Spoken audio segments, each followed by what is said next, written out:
Hello students, 11th class history lesson number 7 changing cultural tradition, बदलती हुई सांस्कृतिक परंपराएं। इस लेसन से रिलेट आज हम कुछ क्वेश्चंस करेंगे। तो question first,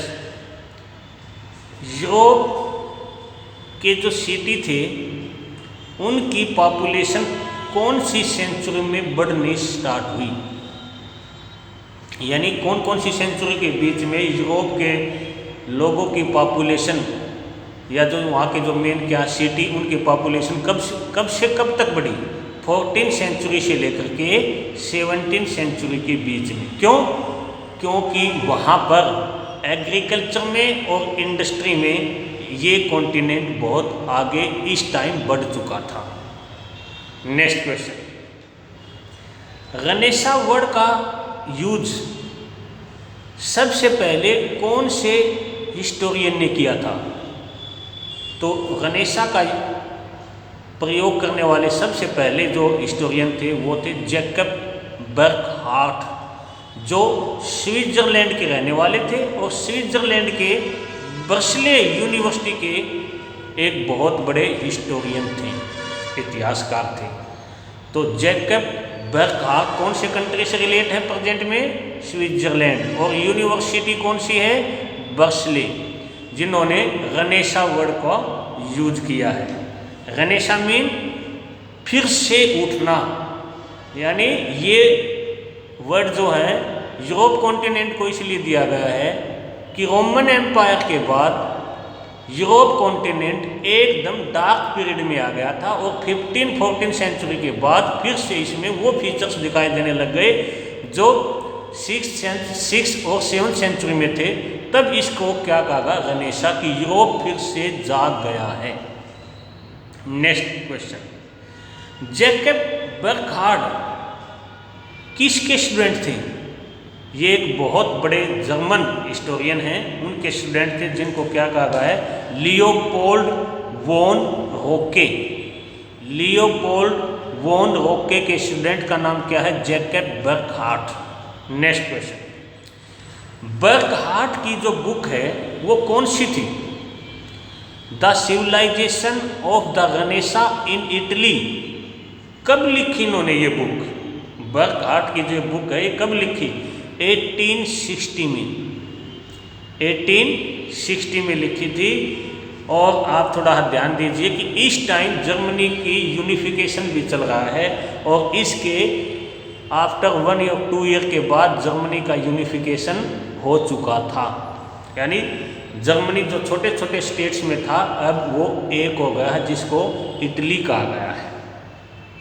next question, silk route 12th century में किसने ओपन किया, यानी सिल्क रूट से यूरोप कॉन्टिनेंट और चाइना आपस में जुड़े हुए थे। कई सालों तक ये जो ना कई सेंचुरी तक ये बंद रहा, लेकिन फिर ये ओपन हो गया। तो ये ओपन करने वाले रूलर कौन थे या डायनेस्टी कौन थी या कौन सा कंट्री था। तो हम डायनेस्टी नाम लेंगे तो किसका लेंगे, मंगोल, और कंट्री नाम लेंगे तो मंगोलिया, यानी मंगोलियन लोगों ने इसको फिर से ओपन कर दिया जब चंगेज खान ने यूरोप को जीता था। और चंगेज खान के सक्सेसर यहाँ रूल कर रहे थे तो उन्होंने यूरोप और चाइना को फिर से जो ना ट्रेड की परमिशन दी थी। तो इसका आंसर क्या है, मंगोल। नेक्स्ट क्वेश्चन, इटली के इस टाइम जो मेन सिटीज हैं जहाँ रिपब्लिक था, जहाँ रिपब्लिक है वो सिटी इटली के इस टाइम कौन कौन से हैं, फ्लोरेंस और वेनिस, यहाँ इनमें क्या है, रिपब्लिक है। Next question, the Commonwealth and government of Venice किसकी बुक है, the Commonwealth and government of Venice किसकी बुक है। तो ये बुक किसकी है, कार्डिनल गैस्पारो कॉन्टोरिनी की बुक है और ये बुक उन्होंने 1534 में लिखी थी। नेक्स्ट क्वेश्चन, फ्लोरेंस में यूनिवर्सिटी का जो एस्टैब्लिश है वो कब हुआ था, यानी फ्लोरेंस में यूनिवर्सिटीज़ का ओपन हुआ था, यूनिवर्सिटीज़ ओपन हुई थी वो कब, 1349। नेक्स्ट क्वेश्चन, पादुआ और बोलोनिया जहाँ यूनिवर्सिटीज ओपन हुई थी, ये दोनों शहर जो हैं वो कौन से कंट्री के हैं और यूनिवर्सिटीज यहाँ कब ओपन हुई थी, पादुआ और बोलोनिया में? तो ये दोनों सिटी जो हैं वो इटली के हैं और 11वीं सेंचुरी में यहाँ पर यूनिवर्सिटीज ओपन हुई थी। नेक्स्ट क्वेश्चन, जो एंशिएंट सिविलाइजेशन है उनकी जितनी भी टेक्स्ट हैं या रचनाएं हैं उनको बहुत अच्छी तरह से हमें पढ़ना चाहिए, क्योंकि वो एक डिस्टिंक्ट सिविलाइजेशन थी। ऐसा किसका मानना था? ये सब बातें किसने कही थी?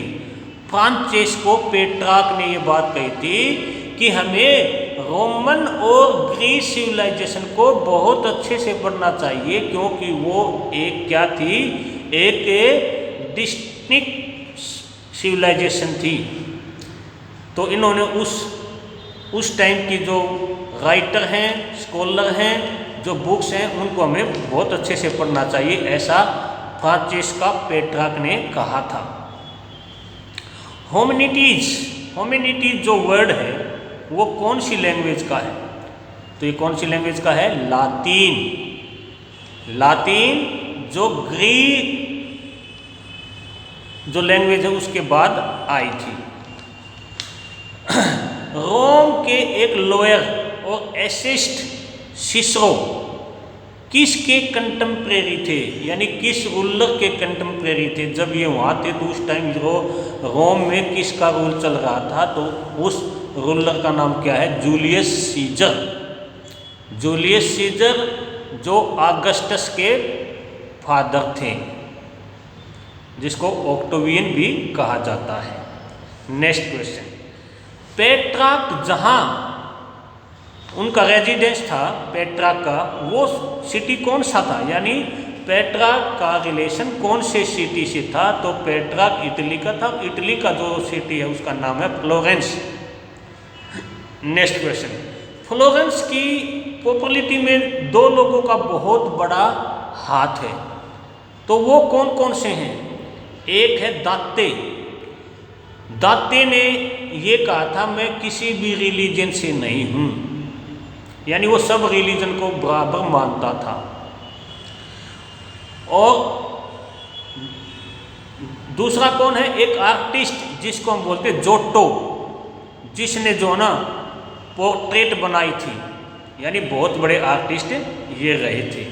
नेक्स्ट क्वेश्चन और फाइनल क्वेश्चन आज का,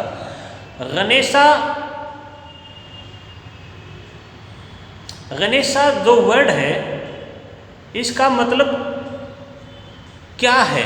किसके लिए गनेशा को हम ज़्यादातर मतलब यूज करते हैं? यानी एक ऐसा पर्सन जिसका अपना इंटरेस्ट हो, ठीक है। गनेशा वर्ड का जो प्रयोग है ये किन के लिए किया जा रहा है, किन के लिए किया गया?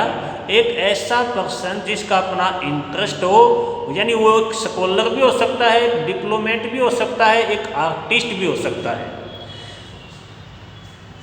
ये वर्ड यूरोप में 15वीं सेंचुरी में जो ना बहुत इसका यूज किया गया था, क्योंकि ये माना जाता है कि यूरोप में 5 सेंचुरी से लेकर के 15वीं सेंचुरी के बीच में डार्क पीरियड कहा जाता है। 15वीं सेंचुरी में आकर के यूरोप में फिर से वो सारी एक्टिविटी शुरू हो गई थी जो रोमन एम्पायर में थी। तो जब रोमन एम्पायर की 15वीं सेंचुरी में आकर के फिर से स्टडी की गई, वहाँ के स्कॉलर की, वहाँ की बुक्स थी, तो फिर से ये वर्ड मिला गनेशा, कि यहाँ पर कोई भी व्यक्ति जो है ना एक आर्टिस्ट भी बन सकता है, एक स्कॉलर भी बन सकता है, और इसके साथ साथ एक डिप्लोमेट भी बन सकता है। तो आज अपने 15 क्वेश्चन कंप्लीट। नेक्स्ट डे हम इसी लेसन से रिलेट नेक्स्ट क्वेश्चन करेंगे, ऑलमोस्ट 15 या 20। Okay, thank you.